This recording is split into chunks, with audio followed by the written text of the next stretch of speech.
ಪ್ರಿಯಮ್ಮ, ಏನಬಿ ಹೊಸಕೋಟೆ ಬಿರಿಯಾನಿ ತಿನ್ನಕೋಣ್ವಾ? ಬಿರಿಯಾನಿ ತಿನ್ನಕ್ಕೆ ಅಷ್ಟು ದೂರನಾ? ಅದು ಈ ಟ್ರಾಫಿಕ್ ಅಲ್ಲಿ. ಸೇಮ್ ಹೊಸಕೋಟೆ ಬಿರಿಯಾನಿ ನಾನ್ ನಿಮಗೆ ಮಾಡ್ಕೊಡ್ಲಾ? ಓಕೆ, ಬನ್ನಿ ನಾವಿವತ್ತು ಮಾಡೋಣ ಹೊಸಕೋಟೆ ಬಿರಿಯಾನಿ. ಹೊಸಕೋಟೆ ಬಿರಿಯಾನಿ ಮಾಡೋಕ್ಕೆ 1 kg ಚಿಕನ್ ತಂದ್ವಿ. ಚಿಕನ್ನ ಕ್ಲೀನಾಗಿ ವಾಶ್ ಮಾಡಿ ಮ್ಯಾರಿನೇಟ್ ಮಾಡ್ತಾ ಇದ್ದೀನಿ. ಚಿಕನ್ಗೆ ಸ್ವಲ್ಪ ಅರಿಶಿನ, ಸ್ವಲ್ಪ ಖಾರದ ಪುಡಿ, ಉಪ್ಪು ಮತ್ತು ಜಿಂಜರ್ ಗಾರ್ಲಿಕ್ ಪೇಸ್ಟ್ ಮತ್ತು ಕರ್ಡ್ ಹಾಕಿ ಲೆಮನ್ ಜ್ಯೂಸ್ ಹಾಕಿ ಅರ್ಧ ಗಂಟೆ ಮ್ಯಾರಿನೇಟ್ ಮಾಡಿ ಫ್ರಿಜ್ಜಲ್ಲಿ ಇಟ್ಕೋಬೇಕು. ಇವಾಗ ಪುದೀನ ಪೇಸ್ಟ್ ಮಾಡ್ಕೊತಾ ಇದ್ದೀನಿ. ಅದಕ್ಕೆ ಪುದೀನ ಸೊಪ್ಪು, ಕೊತ್ತಂಬರಿ ಸೊಪ್ಪು, ಹಸಿಮೆಣಸಿಕಾಯಿ ಮತ್ತು ಸ್ವಲ್ಪ ಸೋಂಪು ಹಾಕಿ ಅದನ್ನು ಗ್ರೈಂಡ್ ಮಾಡ್ಕೋಬೇಕು. ಇವಾಗ ನಾನು ಕುಕ್ಕರಲ್ಲಿ ಬಿರಿಯಾನಿ ಮಾಡೋದು ತೋರಿಸ್ತೀನಿ. ಕುಕ್ಕರ್ಗೆ ಸ್ವಲ್ಪ ತುಪ್ಪ ಮತ್ತು 2 ಸ್ಪೂನಷ್ಟು ಆಯಿಲ್ ಹಾಕ್ಕೋಬೇಕು.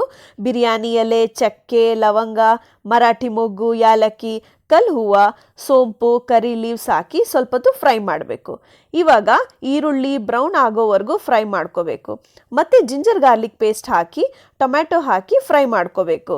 ಮುಂಚೆನೇ ಮಾಡಿಟ್ಕೊಂಡಿರೋ ಪುದೀನ ಪೇಸ್ಟ್ನ ಹಾಕಿ ಸ್ವಲ್ಪ ಹೊತ್ತು ಬಿಡಬೇಕು.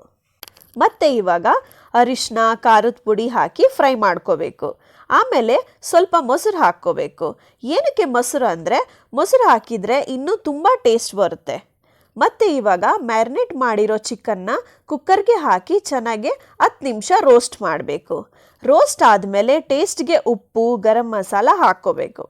ನಾನು ಯಾವಾಗಲೂ ಹಳ್ಳಿ ಬ್ರ್ಯಾಂಡ್ದು ಬಿರಿಯಾನಿ ಮಸಾಲ ಯೂಸ್ ಮಾಡ್ತೀನಿ. ಈ ಮಸಾಲ ಹಾಕಿದರೆ ಸೇಮ್ ನಾಟಿ ಸ್ಟೈಲ್ ಟೇಸ್ಟ್ ಬರುತ್ತೆ. ನೀವು ಯೂಸ್ ಮಾಡಿ ನೋಡಿ. ಇವಾಗ ಮಸಾಲ ಎಲ್ಲನೂ ಚೆನ್ನಾಗಿ ಮಿಕ್ಸ್ ಮಾಡಿ 1 ಕಪ್ ರೈಸ್ಗೆ 2 ಕಪ್ ನೀರು ಹಾಕಿ ಮಿಕ್ಸ್ ಮಾಡ್ಕೋಬೇಕು. ಮತ್ತು ಲಾಸ್ಟಲ್ಲಿ ಕೊತ್ತಂಬರಿ ಸೊಪ್ಪು ಗಾರ್ನಿಷ್ಗೆ ಹಾಕ್ಕೋಬೇಕು. ಮತ್ತು ನಂದೊಂದು ಏನು ಟಿಪ್ಸ್ ಅಂದರೆ ಬಿರಿಯಾನಿ ಮಾಡಬೇಕಾದ್ರೆ ಲಾಸ್ಟಲ್ಲಿ ತುಪ್ಪ ಹಾಕಿದರೆ ಬಿರಿಯಾನಿ ತುಂಬ ಟೇಸ್ಟ್ ಬರುತ್ತೆ. ಇವಾಗ ಸ್ವಲ್ಪ ಹೊತ್ತು ಕುದಿಯೋಕ್ಕೆ ಬಿಡಬೇಕು. ಮತ್ತು ಲಾಸ್ಟಲ್ಲಿ ಸ್ವಲ್ಪ ನಿಂಬೆಹಣ್ಣು ಸ್ಕ್ವೀಸ್ ಮಾಡಿ ಹಾಕಿದರೆ ಇನ್ನೂ ತುಂಬ ಫ್ಲೇವರ್ ಮತ್ತು ರೈಸ್ ಸಾಫ್ಟಾಗಿ ಬರುತ್ತೆ.